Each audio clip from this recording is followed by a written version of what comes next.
My edge is running the football inside the tackle, and when somebody tries to take that away from me for what it is, that's who I am. That's me, and that's gonna forever be my edge in this league. I look at the game different, and that makes defenses prepare for an extra thing. So when you take that away, then the defense is like, yes, we don't have to get prepared for a quarterback. So I'm trying to find any and every way to create edges for us, and whether that's me running around, or is that me, carrying out my fake, or is that me blocking? It doesn't matter. I'm just trying to win football games.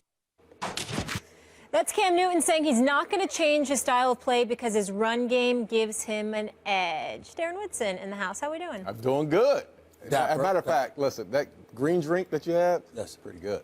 Thank you, man. I told you. I told you. I took a little sip in the back there. I just want to let you know that, man. So sharing his carrots. I'm just trying to be honest. He's lying. He's lying because he know I'll be ready to fight. I'll be ready to fight. You can't drink. No. He knows. Come on now. That's a violation. That's a violation. He would. He's a Dallas Cowboy. He would try to do something like that to me. I'm just playing, man. Darren, what do you think of what Cam said? Do you agree with him that he shouldn't stop running?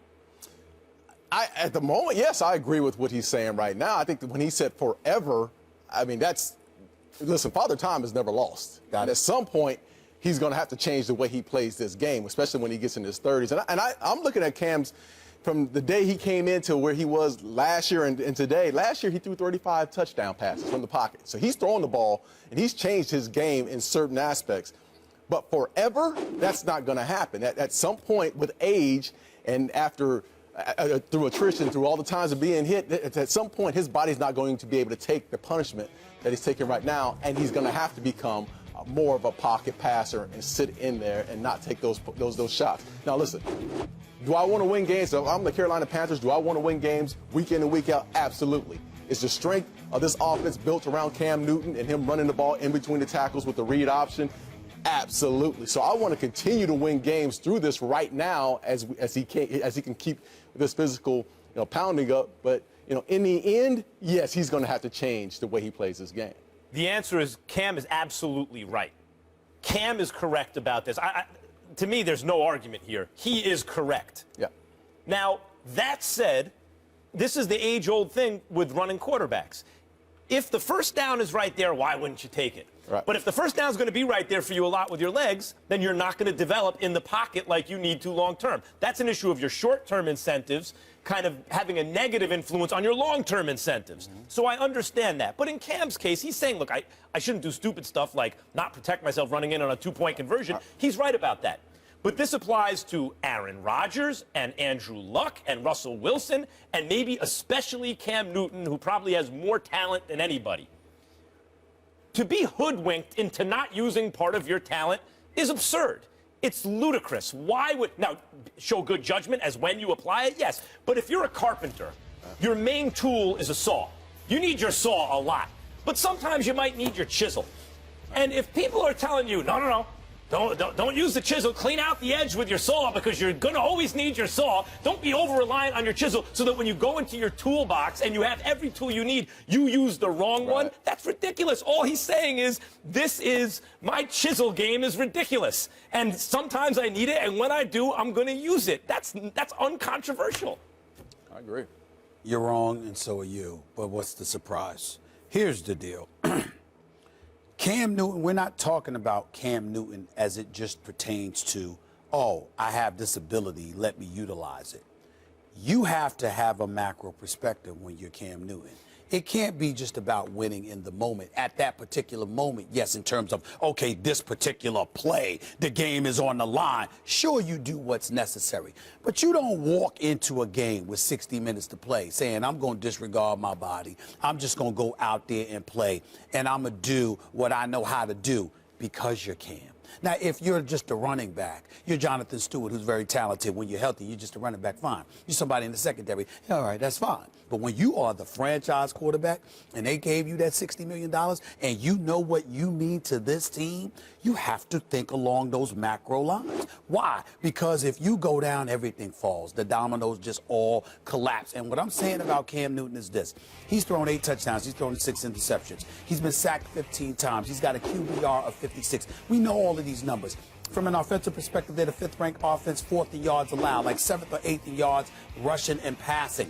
He's had to do so much. The problem is with this defense, David Gettleman, the GM, should be ashamed of himself for losing out on Josh Norman when you know all you had were rookies to replace him. That's insane. It's criminal to do that. But let's think about how violent the sport of football is, and let's think about the runs that we're talking about. We're not talking about Cam Newton stepping one back and then running in between the tackles, trying to get a yard here or there.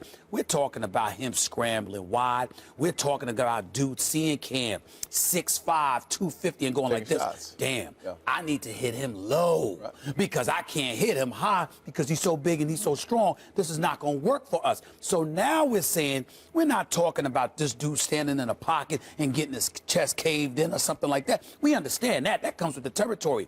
But when you run it wide, you know, scrambles and all of that, and these guys are attacking your legs at every turn, that's entirely different because that's far more dangerous. Correct me if I'm wrong, because you played, I did it. Absolutely. Tell me, is that is the most dangerous predicament for, so when I talk about him running, I'm not talking about him getting the snap and then running in between tackles. I'm not talking about him looking and then, okay, I'm going to scramble here.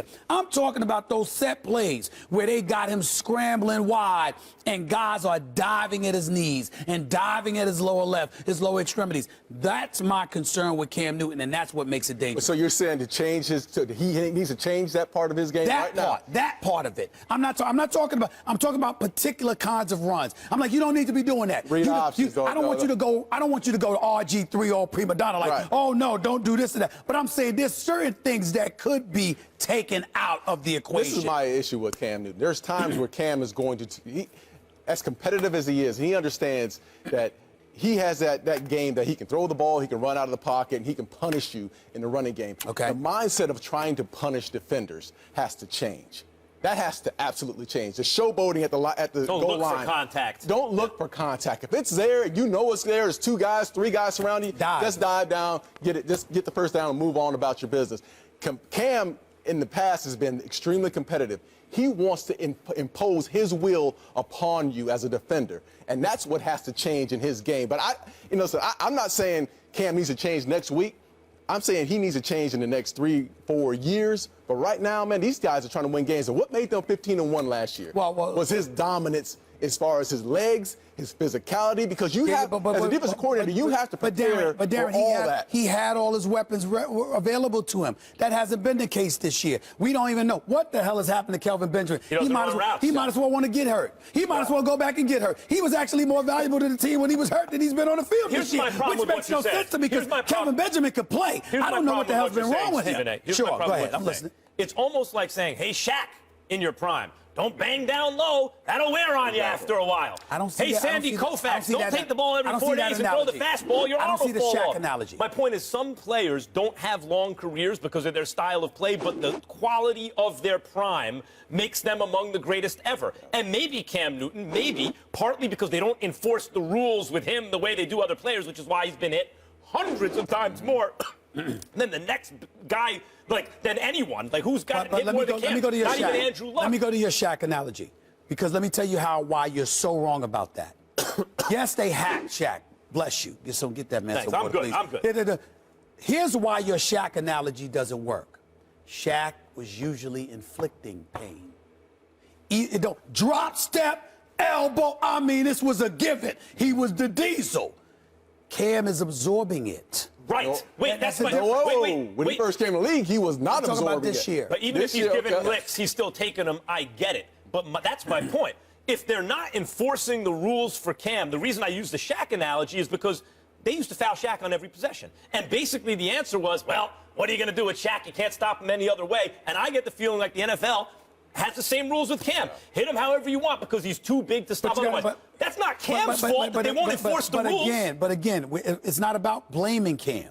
It's like going back to your Shaq analogy. Wrapping your arms around him and making him go shoot free throws because he's going to miss one of every 2 is entirely different than taking shots at dudes' knees and ankles and calves areas and what have you. Cam is in a situation where he's so valuable to the team to just think about I'm just going to do me with no regard for that, I believe is ill-advised. She can't keep running or not. Absolutely. Run, I mean, run. this is, I guess when I'm looking at the situation, I understand what you're saying. Protect yourself, protect your knees, and there's times that he needs to slide.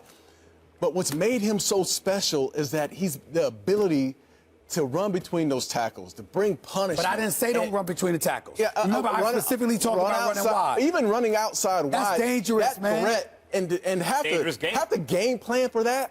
And knowing that this guy can throw from the pocket and, oh, yeah, he'll take off and run you over. I mean, that's hard to game for, and that's the edge that he's always brought. All right.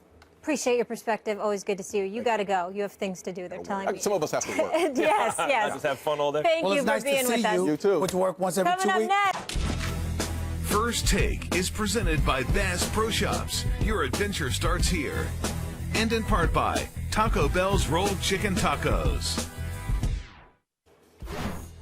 All right, people, the First Take, Your Take viewer contest is here. It's your chance to debate Stephen A. and Max right here on national television. All you got to do is go to firsttakeyourtake.com, upload a 1-minute video with your and only your best original sports debate. Keep it clean, plus no music, team logos, trademarks, or copyrighted material. 2 winners will be selected by our show staff, so get to work and take on these 2 lovely gentlemen here in Bristol, CT. Here's a few of our latest submissions. Dallas, not only is Dallas going to win the NFC East, they're going right to the Super Bowl. Minnesota doesn't scare us. Green Bay doesn't scare us. Atlanta definitely doesn't scare us. See, there's a saying that goes, in order to be the best, you have to beat the best.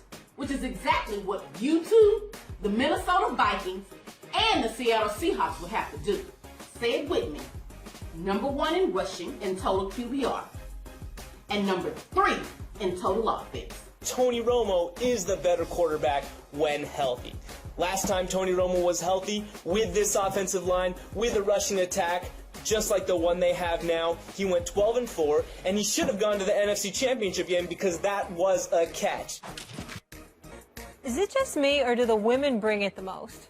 In terms of intensity, there's right? been a couple of good dudes, but the women have been showing up and showing out. They have been doing their thing. Oh, she takes the cake. Ladies. She does take the cake. I mean, maybe it's the New Yorker in me, but when you talk with your hands, Yes. that just takes it to another level. Yeah, but she was substantive, too. But she has competition. Sure. There's several other ladies that I saw that I've been very, very impressed with in terms of their delivery, I must confess. You got to have the content and the delivery. You got to have Okay. both. All right, we'll see. The whole package. We'll see. We'll see. Yes. Keep them coming. Keep them got to coming. win. We asked you guys early in the show, who would you rather have as your franchise quarterback, Dak Prescott or Carson Wentz? The results are in. And 60% said they'd go with that 4th rounder. Proving my point. What? Because there are the split between Cowboys fans and Eagles fans, which is what these polls turn into, is way more than 60-40 pro-Cowboys. Cowboys are a national brand in a way the Eagles are not. So for Dak, with the strong argument he has in his favor, though not as strong as Wentz, to get only 60% of the vote proves, in fact, that Wentz is the better choice. Well, what I would say to you is this. You can sit up there and say Wentz is the better choice. I understand the offensive line, the running game of the Dallas Cowboys, but I think there's a lot to be said and taken into consideration about the circus-type atmosphere that somebody is walking into when becoming a Dallas Cowboys. The billion-dollar playpen, the Dallas Cowboy fan base that's worldwide. Yeah, you're going to be there. The organization. Et cetera, et cetera. You got all of this going on, and now the latest backdrop. It ain't weed. It ain't dudes that can't stay off the weed. It's not something else that's happened. It's Tony Romo getting hurt with another back injury and then coming back, but they're not talking to Dak and they're not letting him know his status. You know, they won't hand the job to him even though he's earned it. And Tony Romo is making headlines because he's thrown a couple of passes in practice, for crying out loud. Dak is excellent, but how hard is this? Come on. Here, Zeke, take this. Come on. And have those 5 guys make sure that no one comes near touching you.